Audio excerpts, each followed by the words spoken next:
Yeah, this is Mean Machine by Crossroads off of their self-titled album called Crossroads. And I think it was recorded in 1996. And this is a band from West Virginia. And I feel the best way to honor another a performer or a band is when somebody does a cover. I find that to be kind of an honor to the band that did the original music. And that's pretty much what I did here, because I'm a big fan of their music. They're a classic rock band from West Virginia. And did I hit there? Oh, here's their album here. In fact, let me go through a couple of things here. Let's show you the cover here close up, okay? And if you notice the time they took to put together this cover, you know, first class. These guys are A-okay. Here's the back of the cover here. This is the list of the songs.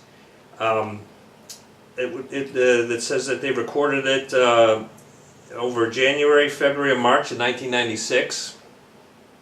They did their own cover art and CD label and everything. And let's open it up here and look. I'm going to pull out the jacket here and show you that. Okay, here's the inside. Whoops. Here's the inside.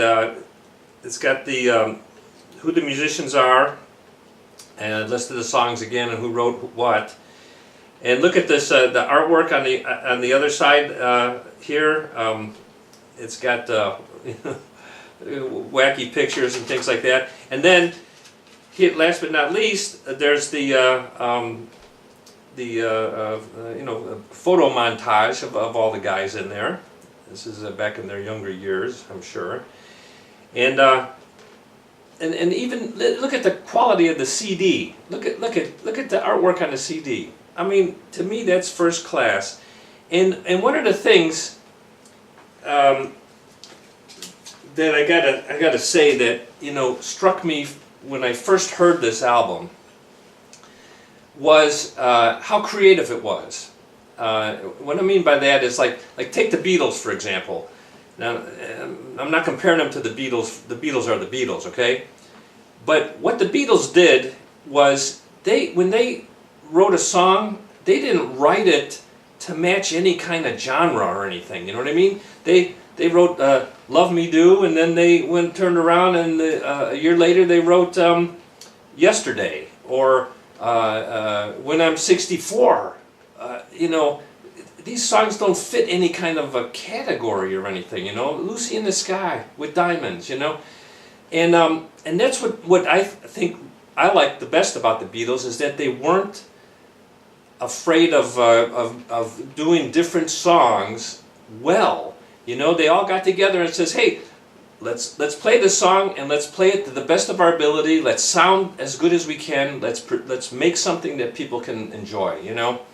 And that's what Crossroads did for me. I mean, when I listen to this album, I feel the same way, that I can just sense the quality and the concern for being tight, working well together, and just getting everything right, and for the end result of having a good song for the public to listen to. And I'll tell you one other thing too. This is one of those albums where you're not going to skip through any songs. I mean, it is the same quality, same great quality from the first song to the last song. And if you get a chance to get the album, I encourage you to do so. I don't know if they're on iTunes or if I don't think they ever made a vinyl version of it. I think it's always been a CD. But if you come across it at a garage sale or something, snatch it up. It is worth it. It's classic rock at its best, and you know, my hat's off to everybody in the band that put that together. We need more of that kind of music, you know. Anyways, so how does it? Here's my take on what they're playing on there. So I feel that they're in the key. They're in E here at the beginning, and they're and this is on the A string. So he comes in and he goes like this, and it comes up here to the G, to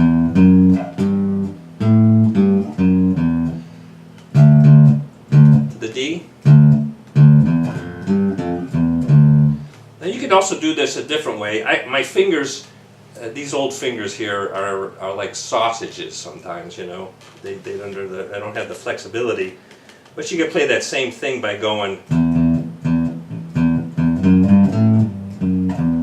See if I I can't do that well. Okay, so that's what he's playing. He's playing the E with this little flourish there. And then he's playing the D with the same flourish offset there. And then they're coming to the C here, and they're playing the C twice. And sometimes I'm not sure if they're playing the C twice, but that's my take on it. So, anyways, they play this, and all I'm doing is playing the root in the fifth, and then the eighth or the octave, you know.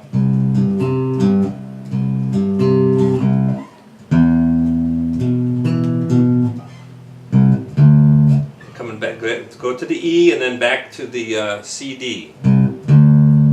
Okay. All right, and then that's pretty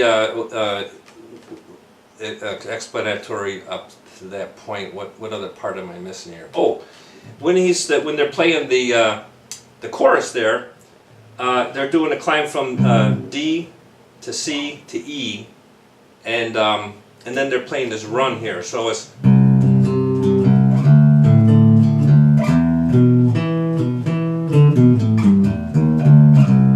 all I'm doing there is let's see, that's a E on the D string, E on the G string,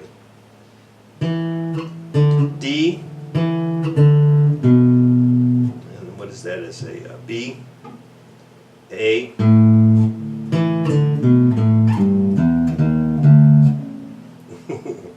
I have to play it all together to get the feel for it.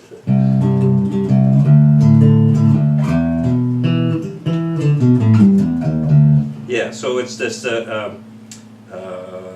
E, D, B, A, and then climb down from the E to the D. Then start all over again. So let me just play it one more time.